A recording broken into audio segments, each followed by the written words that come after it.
Hello बच्चों। आज का जो टॉपिक है बहुत ही खूबसूरत सा टॉपिक है। वो टॉपिक के बारे में अगर बताऊं तो बहुत ही तगड़ा बहुत ही अच्छा टॉपिक है, ठीक है ना। तो टॉपिक में क्वेश्चन सबसे पहले क्वेश्चन पूछता है कि difference between electrophile and nucleophile, दोनों में डिफरेंस क्या है। तो डिफरेंस समझो या इसका क्वेश्चन समझो, बात बराबर है। चाहे जिस रूप में पूछेगा यहाँ से क्वेश्चन आता है, चाहे बोर्ड हो, चाहे नीट लेवल हो या जेई लेवल हो, मतलब कोई अदर कॉम्पिटेटिव एग्जाम हो, उससे क्वेश्चन आएगा ही आएगा। समझ गया क्या। तो हम लोग क्वेश्चन, तो इससे रिलेटेड क्वेश्चन आता है तो मैं डिफरेंस बताता हूँ और जो टॉपिक एक्स्ट्रा पड़ेगा उसको मैं साइड से डिफाइन कर दूंगा ना, मतलब एक्सप्लेन कर दूंगा, ठीक है। तो पहला है इलेक्ट्रोफाइल का मतलब होता है इलेक्ट्रॉन, इलेक्ट्रो मतलब इलेक्ट्रॉन्स और फाइल मतलब लविंग, मतलब इलेक्ट्रॉन को प्यार करने वाला, ठीक है ना। तो इसको इलेक्ट्रोफाइल बोलते हैं अगर सिंपल नाम से अगर रिलेट करें तो। न्यूक्लियोफाइल मतलब न्यूक्लियस, और फाइल मतलब न्यूक्लियो मतलब न्यूक्लियस, और फाइल मतलब लविंग। तो न्यूक्लियस को प्यार करने वाला, ठीक है ना। ये तो मतलब समझ में आ गया। अब इसका पहला पॉइंट अगर बात करें तो पहला पॉइंट बहुत ही अच्छा है, देखो। तो इसका पॉइंट नंबर पहला क्या है, क्या बोल रहा है, they are electrons loving species. ये क्या होते हैं, इलेक्ट्रॉन को लव करते हैं, ठीक है ना। पॉइंट नंबर दूसरा जो इसका इसका इधर वाला न्यूक्लियोफाइल का जो है उसके बारे में बता रहा हूँ। They are nucleus loving species, ये इलेक्ट्रॉन्स लविंग है जबकि ये न्यूक्लियस लविंग है, ठीक है ना। मतलब समझ तो आ गया, नेम से ही है। इसका दूसरा पॉइंट बोलता है कि they are electrons deficient reagent. ये डिफिशिएट क्या होता है मैं बता देता हूँ, मैं छोटा सा एक एग्जांपल देता हूँ, ठीक है ना। मैं अदर पेज में लेता हूँ एग्जांपल। तो ये डिफिशिएट का मतलब मैं एग्जांपल बहुत ही अच्छा वाला एग्जांपल लेता हूँ। मान लो कि AlCl3 है, AlCl3 अगर इसका फिगर बना है तो एल्युमिनियम को सेंट्रल एटम होगा और क्लोरीन इधर इसका सराउंडेड एटम होगा। तो इसको क्लोरीन को हम लोग ऐसे लिख दो। अब लिखने के बाद बताओ इस सेंट्रल एटम के पास कितने इलेक्ट्रॉन है, कौन सा सेंट्रल एटम, एल्युमिनियम के पास। तो कितने इलेक्ट्रॉन है, तो एक इलेक्ट्रॉन यहाँ, एक इलेक्ट्रॉन, मतलब एक बॉन्ड बनाने के लिए कितने इलेक्ट्रॉन का जरूरत है, दो इलेक्ट्रॉन। तो है कितने, 6 बॉन्ड, मतलब 3 बॉन्ड, तो 6 इलेक्ट्रॉन हो जाएगा। इसके मतलब सेंट्रल एटम के पास कितने इलेक्ट्रॉन है, 6 इलेक्ट्रॉन। तो बताओ इस सेंट्रल एटम को होना कितना चाहिए, ऑक्टेट रूल के हिसाब से 8 होना चाहिए। है कितना, 6 इलेक्ट्रॉन है। तो हम लोग इसको कह सकते हैं कि इसका इलेक्ट्रॉन जो है सो डिफिशिएट है, मतलब कमी है। क्या डिफिशिएट का मतलब समझ में आ गया, एक एग्जाम्पल तो समझ में आ गया। अब हम इसको नेक्स्ट पॉइंट की ओर चलता हूँ, ठीक है ना। ये डिफिशिएट था और ये क्या है, रिच होगा। रिच मतलब ये अमीर होगा और ये गरीब होगा, ठीक है ना। क्या चीज़ का, इलेक्ट्रॉन का गरीब होगा और ये इलेक्ट्रॉन से पूरा भरा रहेगा, ठीक है ना। Point number third. अब बताओ ये थर्ड पॉइंट में they are electrons pair acceptor. Acceptor क्यों बोला, सुन लो ध्यान से। क्योंकि एक बात मैं बता देता हूँ, इसके पास जो पॉइंट नंबर सेकंड था वो डिफिशिएट था, मतलब कमी था। कम कोई भी चीज़ कोई इंसान के पास कमी होता है तो वो क्या करता है, लेने का, हमेशा लेने का कोशिश करता है।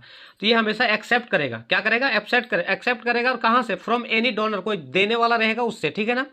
सेम इसी तरह थर्ड पॉइंट इसका है, ये अगर एक्सेप्टर तो वो डोनर होगा। They are electrons pair donor, और ये देने वाला, ये क्योंकि रिच है, एकदम अमीर है, तो ये क्या करेगा, देगा।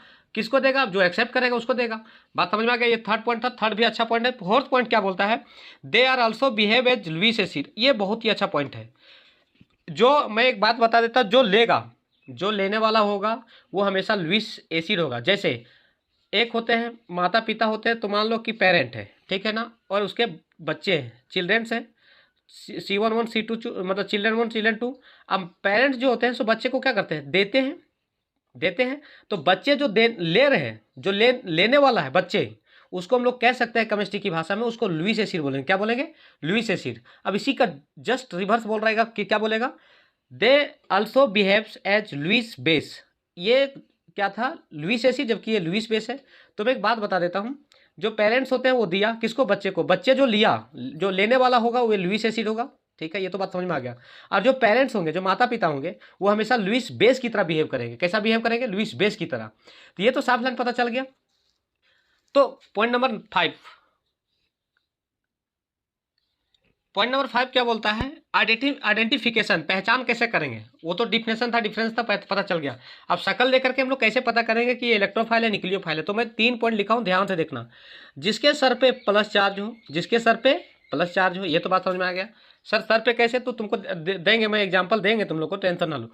तो जिसके सर पे प्लस है, ठीक है, ये बात तो समझ में आ गया। कभी कभी इसके, कभी अगर प्लस ना दे तो डेल्टा प्लस में भी टूट सकता है, डिसोसिएट हो सकता है, ठीक है ना। तो एक तो सर पे प्लस हो और दूसरा डेल्टा प्लस। कभी कभी ऐसा भी होगा कि अगर ये दोनों ना दे करके अगर थोड़ा सा अलग रूप दे दे, तो vacant P and D orbital, या तो पी और डी ऑर्बिटल हमेशा वो खाली दिखेगा। अब कैसे दिखेगा मैं एग्जाम्पल दे के भी बताऊंगा, ठीक है ना। ये तो समझ में आ गया 5 का, ये इलेक्ट्रोफाइल वाला आइडेंटिफिकेशन। अब न्यूक्लियोफाइल का आइडेंटिफिकेशन कैसे करेंगे, तो इसको जो है सो इलेक्ट्रोफाइल को ई से लिखे हैं, न्यूक्लियोफाइल को एन से लिखेंगे, NU न्यूक्लियोफाइल। न्यूक्लियोफाइल को पहचान जस्ट रिवर्स, इसी का जस्ट रिवर्स कर देना है। इसका प्लस था तो इसका क्या हो जाएगा, माइनस हो जाएगा। ठीक है, बोलो ठीक।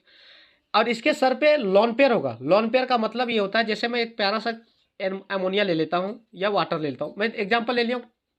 अब अमोनिया का जो फिगर होता है सो अमोनिया का ऐसे बनता है, कैसे, N 3 हाइड्रोजन, तो एक इधर एक इधर एक इधर, और 2 लोन पेयर। क्यों लोन पेयर, तो बता देता हूँ, 1 2 3 और 2 5। तो इसके 5 ये अपना खुद का इलेक्ट्रॉन है तो इसके साथ बॉन्ड बना लिया। अब देखो इसके पास लोन पेयर है क्या, इसी के वजह से क्या करेगा, इलेक्ट्रॉन को डोनेट करेगा, मतलब देगा। और देने वाला हमेशा क्या कहलाता है, न्यूक्लियोफाइल कहलाता है। ठीक है ना। वाटर का भी अगर देखना चाहे तो देख सकते हो, कोई दिक्कत नहीं। वाटर का फिगर अगर हम लोग जानते हैं, बेसिक हम लोग को पता है, वाटर का फिगर ऐसे होता है, हम लोग पढ़ चुके इस बात के बारे में। अब वाटर का फिगर तो पता चल गया, तो देखो इसके पास लोन पेयर है, लोन पेयर की वजह से न्यूक्लियोफाइल की तरह बिहेव करेगा। क्या इतना लाइन पता चल गया क्या। नेक्स्ट पॉइंट, तो इसको शक्ल देखे कैसे पहचानेंगे, जिसके ऊपर प्लस चार्ज, तो देखो प्लस है, प्लस है, positive positive positive positive positive, जिसके सर पे पॉजिटिव होगा वो क्या होगा, इलेक्ट्रोफाइल होगा। लेकिन 2 एग्जाम्पल छोड़ करके H3O+ और NH4+, ये दोनों नहीं होगा। ठीक है ना, ये दोनों के अलावा नहीं, मतलब सब होगा। ठीक है ना, ETC लिख दिया। और हो सकता है न्यूट्रल में कैसे पहचानेंगे, तो BeCl2 BF3 AlCl3 CH2, ऊपर में लॉन पेयर है ETC, ये न्यूट्रल में है। इसी तरह जस्ट न्यूक्लियोफाइल में क्या होगा कि इसका क्या नेगेटिव के पहचान है, तो देखो सर पे नेगेटिव है, इसके सर पे भी नेगेटिव है, इसके सर पे नेगेटिव है, इसके सर पे नेगेटिव है, यहाँ भी नेगेटिव है, सारे के ऊपर क्या है, नेगेटिव है। तो हम लोग को देख के बता सकते हैं कि ये न्यूक्लियोफाइल है। ठीक है। अब कई बार क्या होता है कि compound which the atom, next point है, atom having at least lone pair, कम से कम अगर एक लोन पेयर है तो भी होगा। जैसे वाटर का मैंने फिगर अभी जस्ट बताया ना, तो इसके पास, वाटर के पास 2 लोन पेयर होता है, ये हम लोग जानते हैं, वाटर का फिगर है। तो एक लोन पेयर तो भी कैसा बिहेव करेगा, न्यूक्लियोफाइल की तरह। इसके पास भी एक लोन पेयर है, न्यूक्लियोफाइल की तरह बिहेव करेगा। इसके पास भी एक माइनस है या लोन पेयर है, ये भी न्यूक्लियोफाइल की तरह बिहेव करेगा। इसके पास भी एक लोन पेयर है, तो इसको ये भी कैसा बिहेव करेगा, न्यूक्लियोफाइल की तरह। एक पॉइंट और है नेक्स्ट इसका न्यूक्लियोफाइल का, ऑल ऑर्गेनोमेटालिक कंपाउंड्स, जितना भी ऑर्गेनोमेटालिक कंपाउंड्स है सारा का सारा न्यूक्लियोफाइल की तरह बिहेव करेगा। ये बहुत ही छोटा टॉपिक था, मैंने लगभग कंसेप्ट देने का पूरा कोशिश किया। अगर वीडियो आपको अच्छा लगे तो लाइक करें, सब्सक्राइब करो और शेयर करें।